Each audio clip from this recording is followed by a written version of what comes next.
We are in the time of debate, so hindi tayo pwede pa rin. So mamaya pwede tayo mag... Pero dito, papakita ko yung stand ko. Yung take it, pinaghahalo mo yan. Ako kasi, hindi ko pinaghahalo. Tanong mo, sinelebrate ba ni Cristo December 25? Yes. Yung festival ng Hanukkah. Hindi niya pinag-celebrate birthday niya? Hindi niya yung birthday niya, hindi. Nagdiwang pa siya, sige, pagdiwang niyo ako kasi birthday ko ng December 25. Wala kang makikita sa Bible na nag-celebrate ng December 25. Naku, mananakan ni Cristo. Kahit single Christian na apostles. Even si Irenaeus, si Origen. Oh, walang gano'n. Kaya nga, you take me, you get me wrong nung sinasabi ko lagi yan. Ngayon, masama ba mag-regalo? Hindi masama. Ano ang masama? Ba't mo itataon ng December 25? Ano ibig sabihin? May gusto kang palabasin, ha? Aganong celebration yan. Sa Bible, may nagregaluhan dahil pinatay nila yung dalawang propeta. Christmas season din yata pinatay. May nagregalo sa Bible, Sister Jelen, pakinggan mo.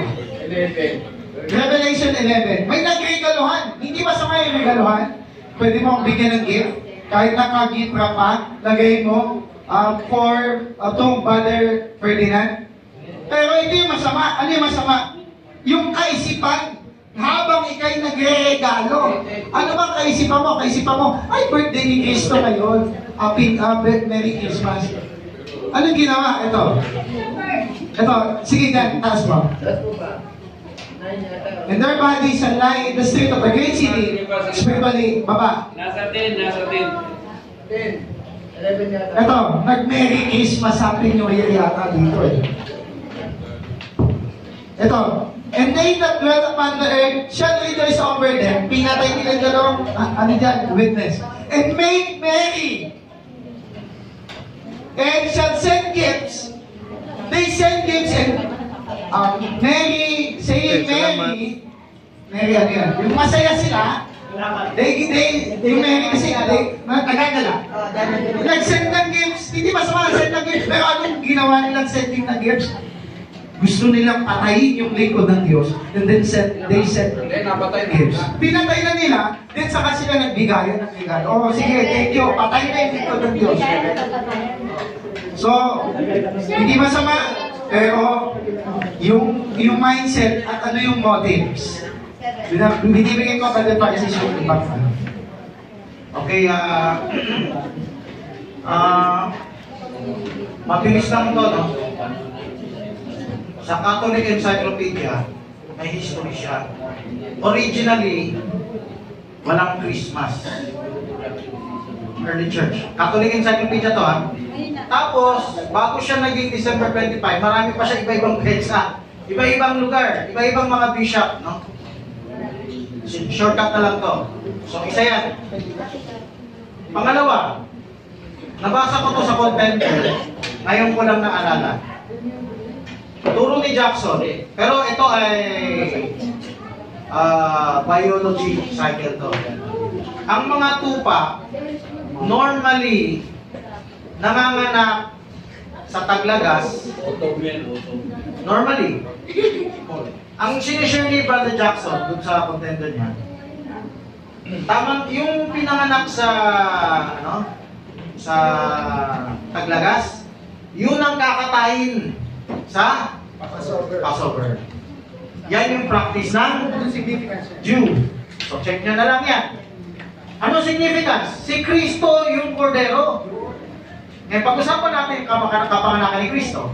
Hindi siya pinanganak ng wito. Ang kapanganakan ba ni Kristo ay katulad ng tupa? Yes. Father Church, do you believe na he lived for 33.5 years? Pastor, huwag mo ikumpara si Kristo. Tinatanong ko lang muna pa isa. Do you believe, yes or no lang? He lived for 33.5 years. Si Kristo. Oo. Ayon sa mga scholar at sa mga theology. Okay, thank you. Okay, tuloy na ako. Alam natin kailan namatay si Kristo. Yes. Amen? Alam natin gaano katagal na buhay si Kristo. So malalaman nyo kailan siya pinanganak. Kasabay ng mga tupa na kinakatay ng mga Hudyo. Saliksikin nyo, yung kinakatay ng mga Hudyo. Yung mga freshly, lumaki lang ng kaunti. Yung yung tawag nila. Part of history. Hindi pa yan gano'ng malaki, hindi yan baby. Kulang isang taon. Oo. 4 months yan. Ang 4 months, kung isipin 4 months, katulad ng baby natin ha. Yung hayop pag 4 months, ano na yan? Hindi sobrang laki. 45 Cute pa lang yan. Okay? Parang puppy.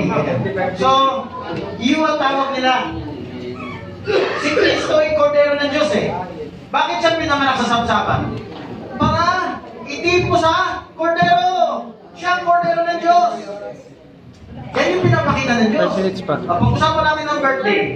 4 minutes, 4 minutes. Alam niyo ba, yung spring, ito yung taon, yung spring, nakamatayan, at yung fall, nakapanganakan, may typology, may revelation na katago.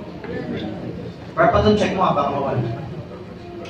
So, pag natapos ako. So, itong spring, at itong fall, 6 months in difference niya. Yes.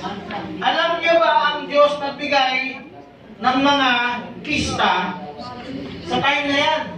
The beginning of your feast, hindi Passover. Ay, starting dun sa time ng Passover. Oo. At kailan niya tinatapos? Sa fall. Yung Hanukkah, saka yung Purim, special feast na improvise ng Hudyo yan. May type yan. Brother Melchor, maaaring yan yung nakita mo na hino-holiday ni Menan. Ang hino-holiday niya, ganito.